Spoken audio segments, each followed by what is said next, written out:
Good afternoon to everybody. Ladies and gentlemen, members from the media, colleagues and friends. We are standing here this afternoon for a very important event as far as I'm concerned. And I just want to paint you the picture to tell you the real reason why we as the members of the Democratic Alliance here in Kimberley, why we are standing here today.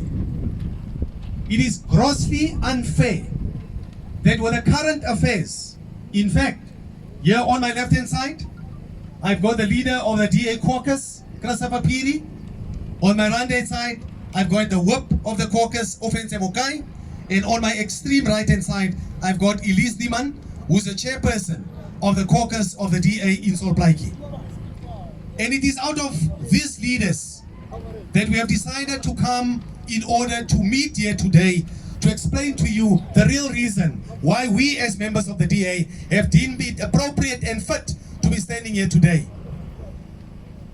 The DA has today taken a stand against the growing culture of an elite Solplaiki municipality that has become a tool to benefit connected officials and councillors working for the institution at the direct expense of the people of Kimberley.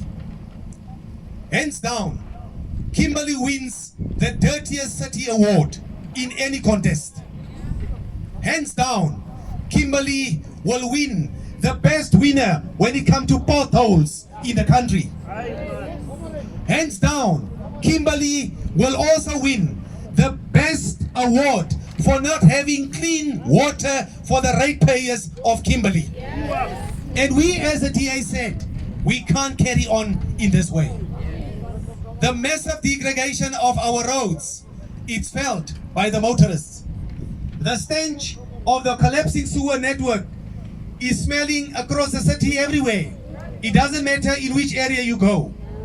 And the lack of the coordination, maintenance and upgrade of the bulk water infrastructure is experienced, and it's something that is going on a daily basis. And as a DA we say, enough is enough. The past few days are a case in point. Communication by the municipality on the water situation was reactive and quite frankly, not transparent. Kimberley residents were left high and dry, scrambling around the tidbits of information on when they would have received water again. This, colleagues, to me and my colleagues standing here today, it's very worrisome. What is even worse, not very long from now on, the young matriculants will be preparing for matric exams. Children are kept out of school because there's no water. Mommy cannot make food for the young ones to eat. And worst of it all, people cannot even take a decent bath in order to wash themselves. As a result of that, many businesses, including us, we have to send our people back home because it is unhealthy. You cannot keep people at work with so many unhealthy situations if you don't have clean running water. We can't even flush our toilets in a working environment, not even at home, to say the least. A lot of the people are losing production as a result of people not being able to do their work on a daily basis. Alles te danke aan hierdie Solplaiki. And we want to say, we cannot carry on the manner how things are going right now. Viva DA, viva! Viva! Solplaiki staff members and councillors, they owe the municipality in the excess of 7 million rand. This includes Patrick Mabilu, whose outstanding personal debt at the last known debt total of 200,000. Yet the mayor, the councillors and employees in question continue to receive services. No question asked. How and why is this possible?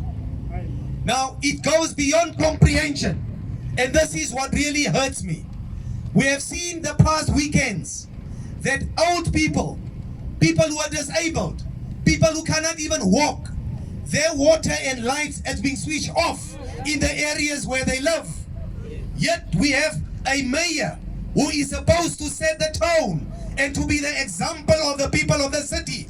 He owes the city 200,000 rand. And by the way, those that also owe this municipality must come clear. Because it cannot be that people are indigent, pensioners, people who cannot help themselves, they are the ones that have to bear the brunt of services that are being terminated as a result of non-payment. We say enough is enough. Viva DA, viva! Viva! We want to say to them, we want to say to the officials of this Solplaatje municipality, we are coming to you.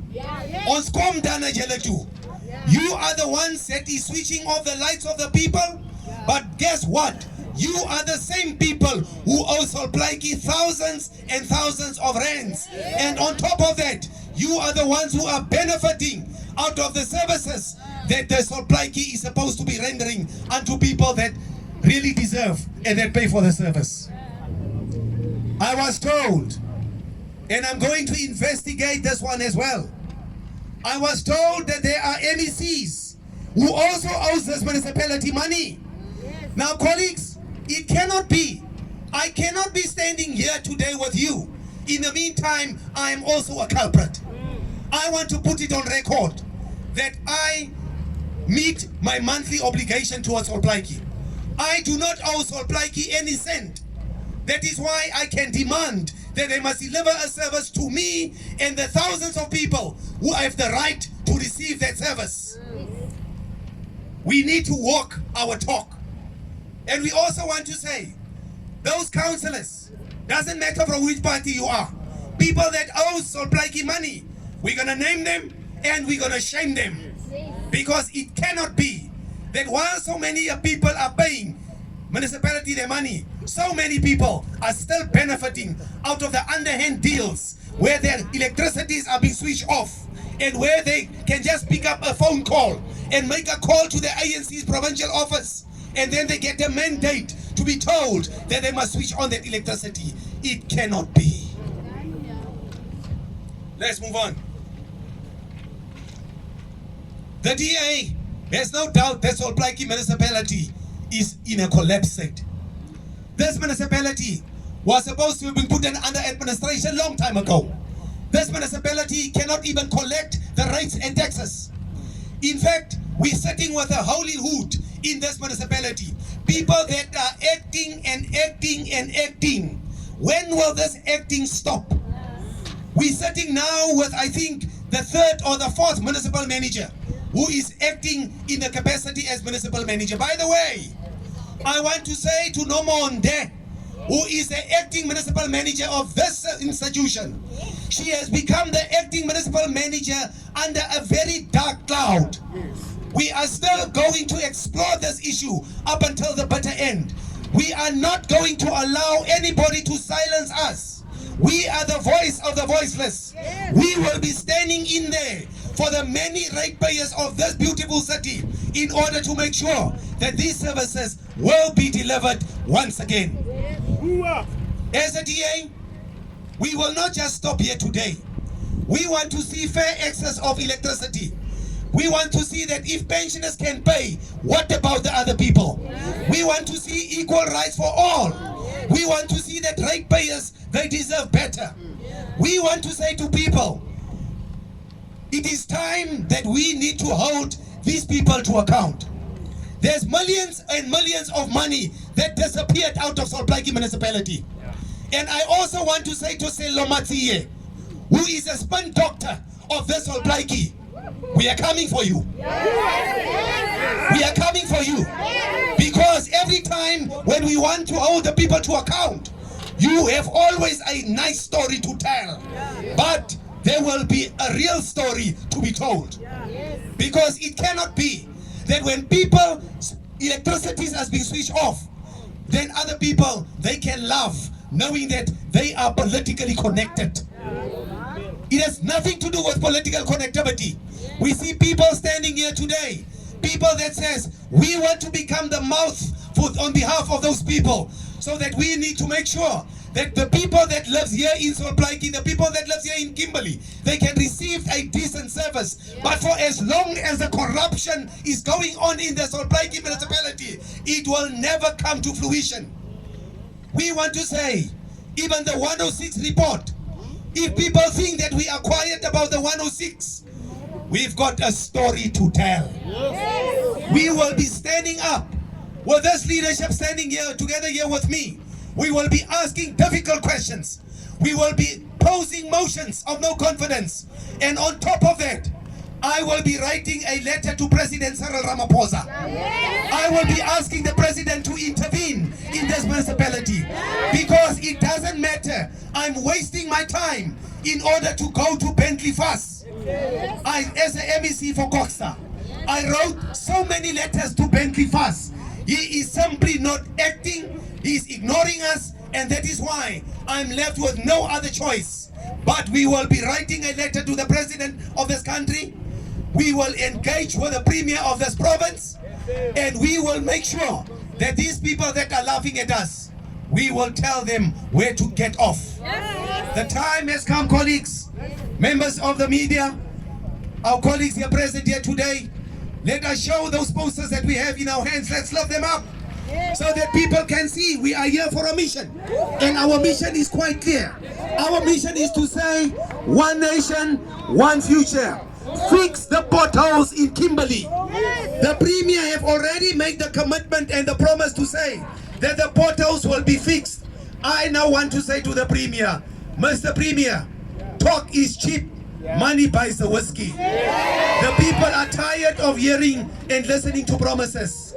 We need to act, and we need to act now. We need to act, and we need to act now. Viva DA, viva! Viva! Viva Busimaimane, viva! Viva! Amandla! Members of the media, we are so grateful that you guys always grace us with your presence here today. It is very important. We want to say to the people in this Solplaiki municipality that we're gonna turn the tables around.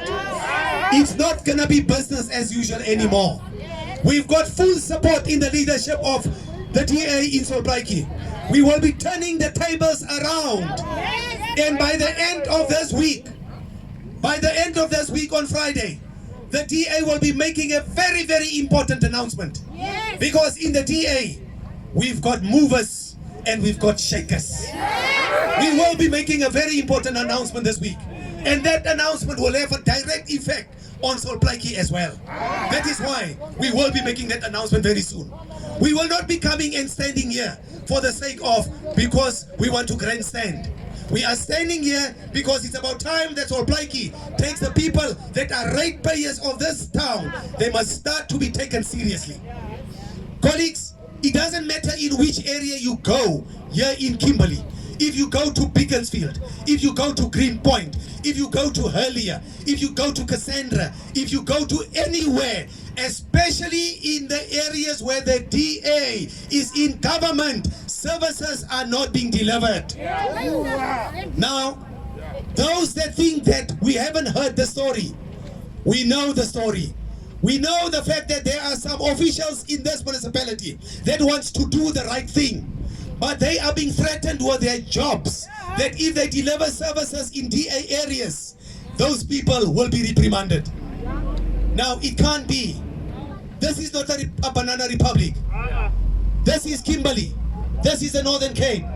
And I definitely want to say to people that we will be marching the streets of Kimberley up until such time that the people start realizing that we need to change the landscape of how we do things.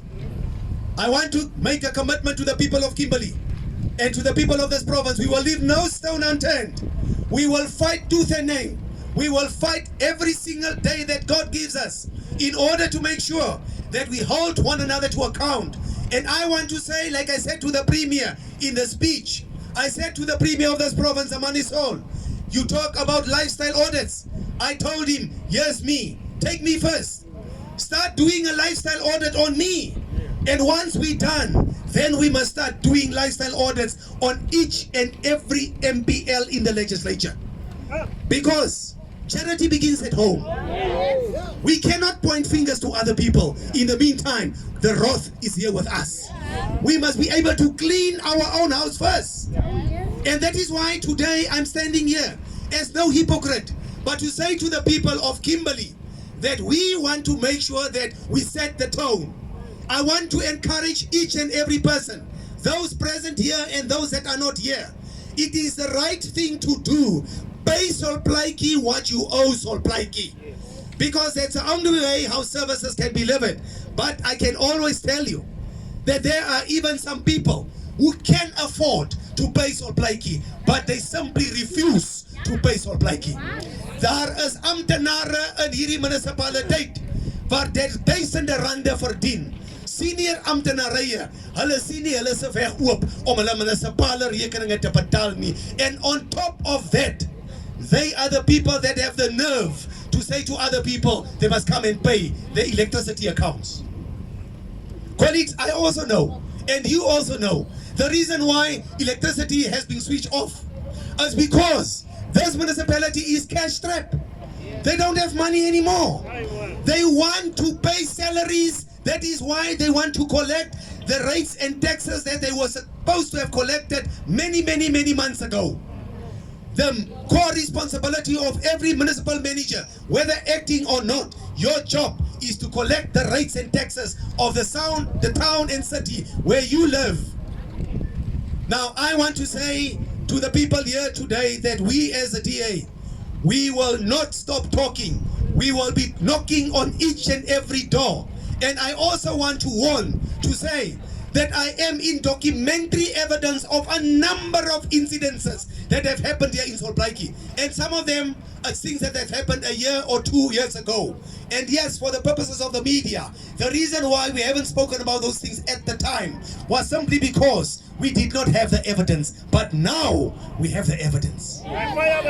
Now we can talk about it. Now we can prove the evidence on the table. And that is why I want to say thank you very much for being here. I would also like to afford the media the opportunity to ask questions, if any. Over to the media. DFA, are they still here? Okay. Colleagues, thank you very much for being present here with us today. I think it was a great event. I think it was a very successful moment here with us here this afternoon. To our activists, each and every person here, to all our activists present here today, I want to take this opportunity to express my sincere gratitude and say thank you for you always to grace us with your presence here today. As the DA, we really appreciate each and every moment that we can spend together. To the staff, to both our provincial office as well as our legislature office, we also want to say thank you to each and every one for being present here today. Colleagues, I also just want to say once again, after this event, remember now in the DA, we have decided that each and every Monday will be a political activity. There will be a number of political activities that will be taking place. As a result, I also want to say a special word of thank you to Wesley, who have once again connected us with our activists, and also the people who have transported our activists to come here this afternoon. Thank you very much for that arrangement. Last but not least, we're having later this afternoon in Beaconsfield, Danimari. We will be meeting in Beaconsfield at 2:30 at the Salvation Army. We will be doing a door-to-door. We'll be doing a leaflet distribution there. We will be going there with this truck, Regan, you and your team, with 2 gazebos, tablecloths, table, 2 chairs, if any, so that we can meet there at the Salvation Army. Colleagues, I say thank you very much to each and every one of you. And I'm looking forward to see you again this afternoon at 2:30. Amandla! Viva Christopher Pire, viva! Viva Offense Mokai, viva! Viva Elise Liman, viva!